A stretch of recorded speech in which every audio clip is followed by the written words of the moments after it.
படை வீரர் எதிர்கொண்டு பாய்ந்து வந்தார். பதறினான் உனை தேடி ஓடி வந்தேன். கடை வீடு பொருளெல்லாம் எரிந்து போச்சு. கடுந்துன்பம் என்னை வந்து சூழ்ந்து போச்சு. உடையில்லை உணவில்லை முருகா, எந்தன் உயிர் மட்டும் தானையாயிருந்ததப்போ.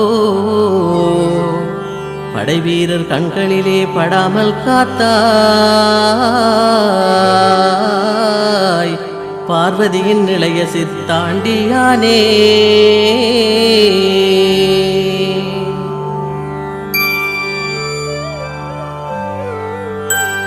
சிகட்டியன முனிவரோடும் சிறப்பு பெற்ற சிற்றாண்டி பதியினிலே கோவில் கொண்டு அகையருளை போக்கி ஒளி பரவச் செய்து ஆட்சி செய்யும் அருட்கடலை போற்றி போற்றி.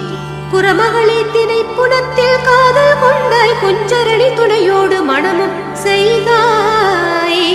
அறம் பொய்த்து மக்கள் வாழ்வு அழியுதையா.